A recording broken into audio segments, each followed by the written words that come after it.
The regression theorem states that the value of money can be traced back or regressed to the goods and services it obtains. Now, not many Austrian economists would agree with me here, but I personally would postulate that Karl Marx's labour theory of value does have some utility here, but with some minor amendments. The labour theory of value was a major pillar of the traditional Marxian economics, which is evident in Marx's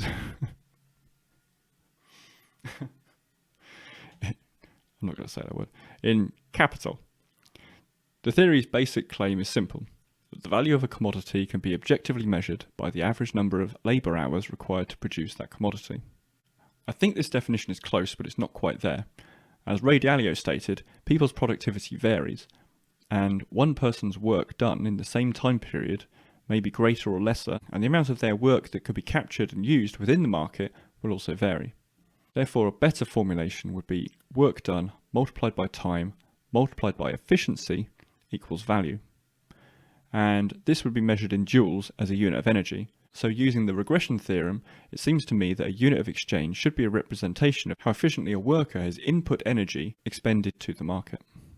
The unit of measure for energy is a joule, which is defined as a kilogram meter squared per second squared. Now, in 2019, the SI units, the Système International of units, were redefined.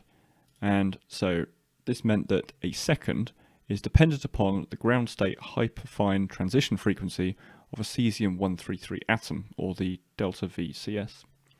The meter adds to this a reliance upon the speed of light in a vacuum, which is c. Lastly, the kilogram is defined by the relationship between both of these two units and the Planck constant, h.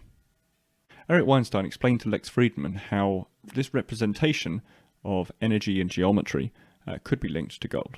The differential calculus of markets is gauge theory. It's not ordinary differential calculus. We found that out in finance, that it was stochastic differential calculus. We have the wrong version of the differential calculus underneath all of modern economic theory. And part of what I've been pushing for in cryptocurrencies is the idea that we should be understanding that gold is a gauge theory, just as modern economic theory is supposed to be a gauge theory. If physical gold is a collection of up quarks and down quarks in the form of protons and neutrons held together, the quarks by gluons, with electrons orbiting it held together by photons with the occasional weak interaction beta decay, all of those are gauge theories. So gold is actually coming from gauge theory, and markets are coming from gauge theory. And the opportunity to do locally enforced conservation laws, which effectively is what a Bitcoin transaction is, it should be a gauge theoretic concept in which effectively the tokens are excitations on a network of computer nodes. Mm-hmm. Let's imagine that this is some token. By moving it from my custodianship to your custodianship, effectively, I pushed that glass as a gauge theory towards your region of the table.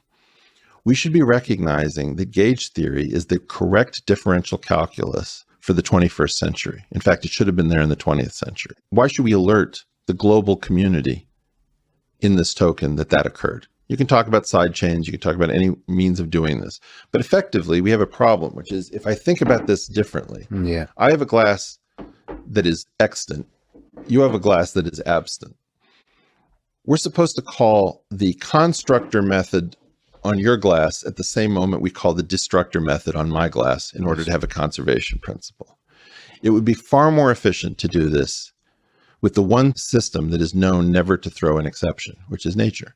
And nature has chosen gauge theory and geometry for her underlying language. We know that modern economic theory is a naturally occurring gauge theory.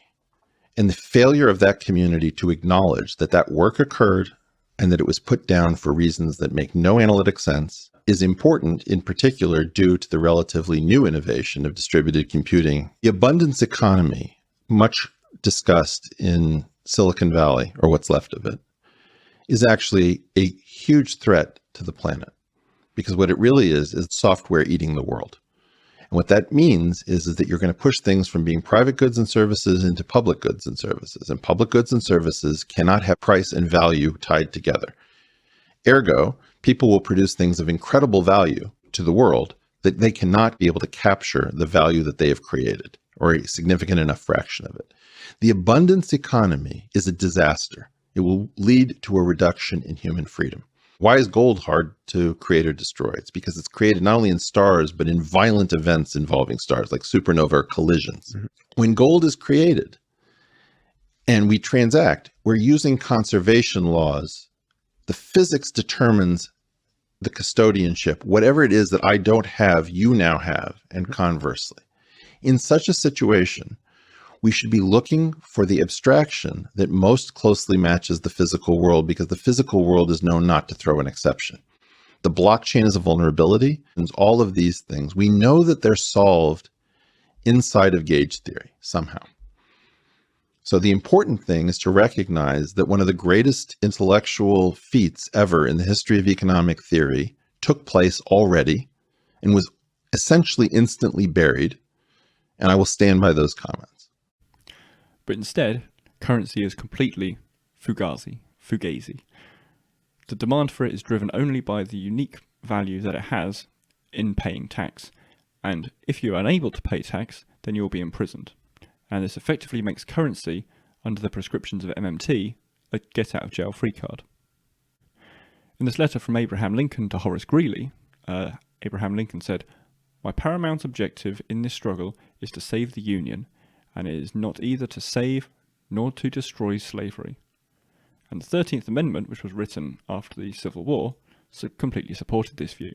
Neither slavery nor involuntary servitude, except as a punishment of crime. Or to misquote Thomas Sowell,